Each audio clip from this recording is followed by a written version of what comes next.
Selamat pagi Bapak-Bapak dan juga para personal dimanapun Bapak-Bapak berada pada hari ini.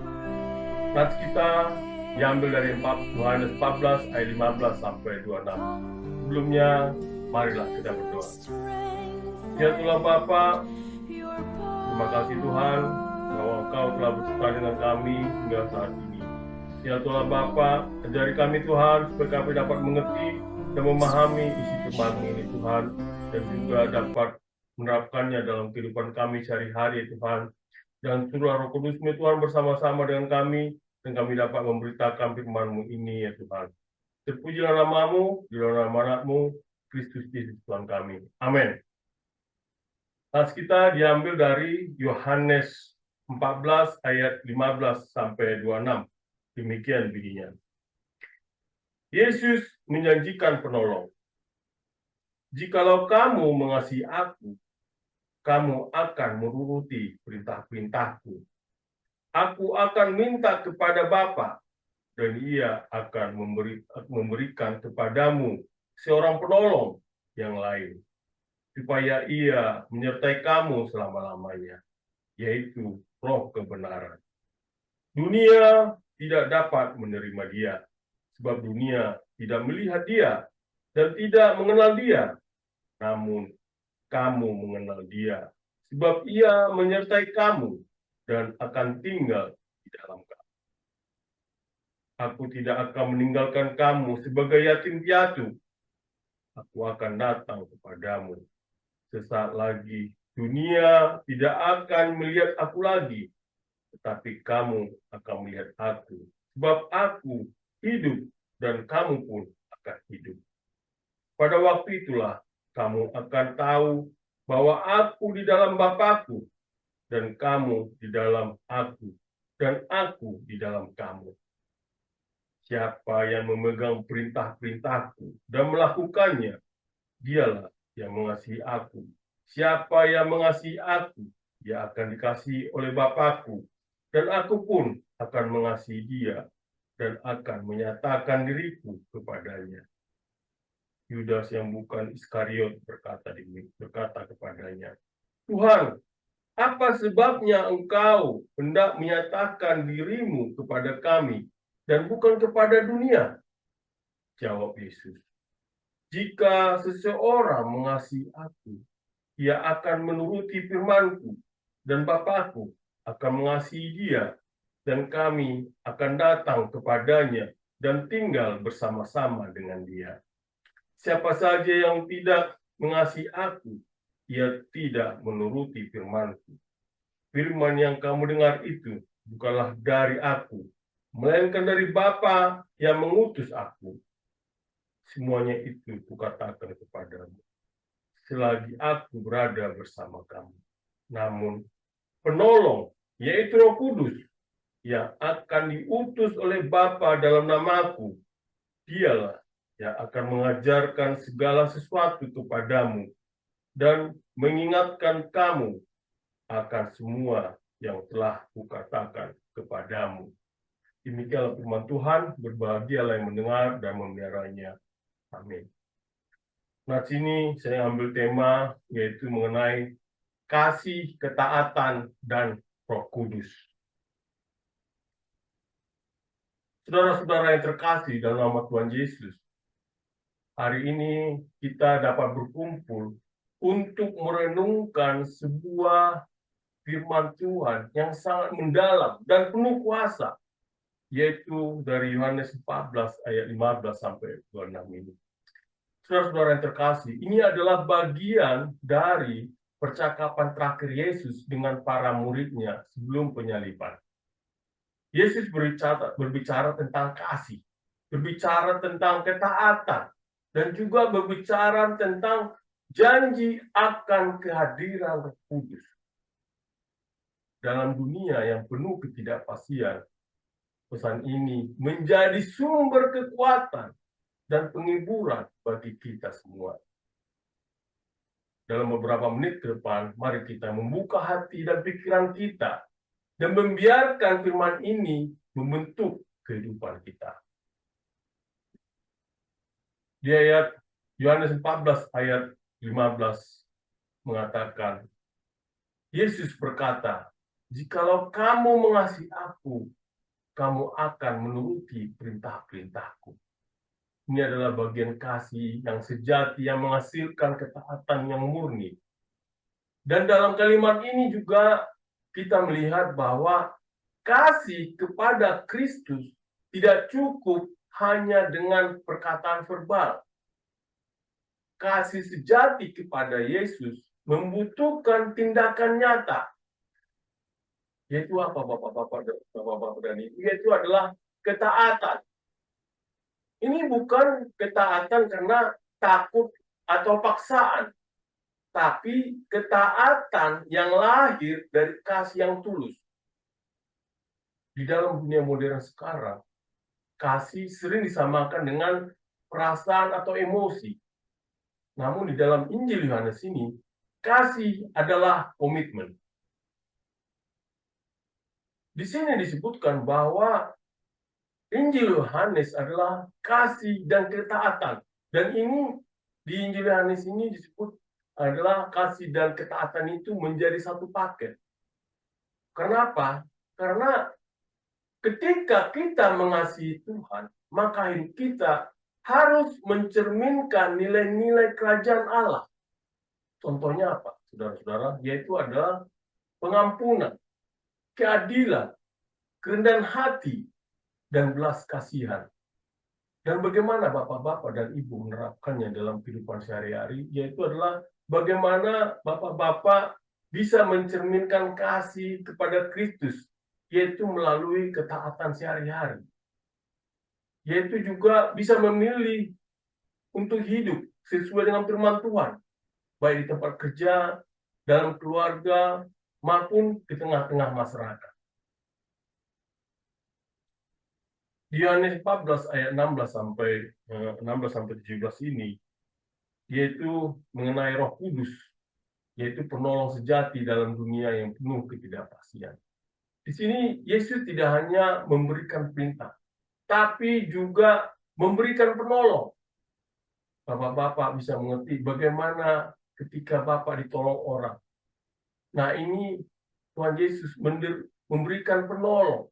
Dia tahu bahwa manusia tidak mampu hidup taat dengan kekuatan sendiri. Oleh sebab itu, dia berjanji akan mengirimkan Roh Kudus. Roh Kudus bukan sekedar energi spiritual. Ia adalah pribadi Allah yang hidup dan tinggal di dalam kita.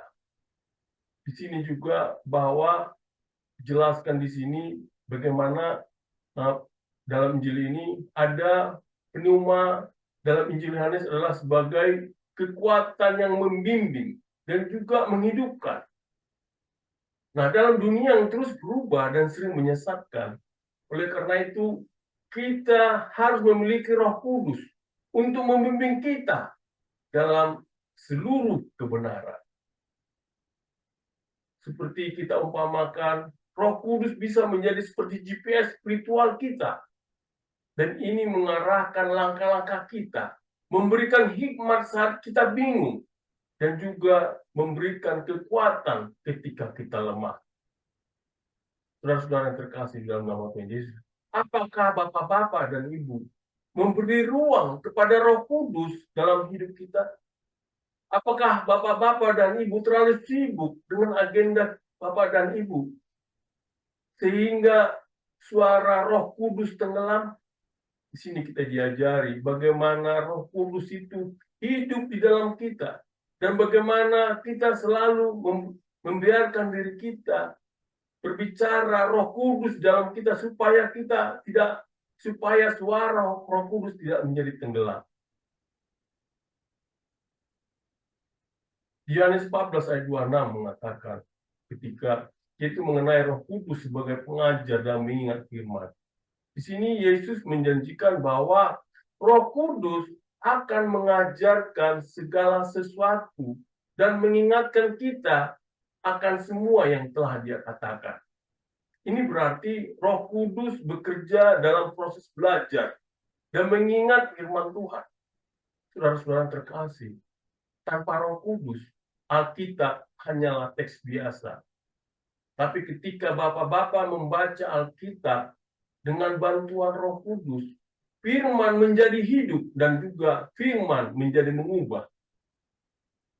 Di sini diungkapkan bahwa Roh Kudus melampaui batas bahasa dan budaya. Ini berarti pesan Injil dapat menjangkau semua orang di dunia. Dan Roh Kudus bekerja di dalam konteks yang berbeda. Nah, di dalam kehidupan bapak-bapak dan ibu sehari-hari. Ini berarti kita harus aktif membaca dan merenungkan firman. Karena Roh Kudus akan menggunakannya untuk menuntun kita. Firman yang kita tanam hari ini akan dipakai Roh Kudus besok saat kita menghadapi pencobaan atau membuat keputusan penting.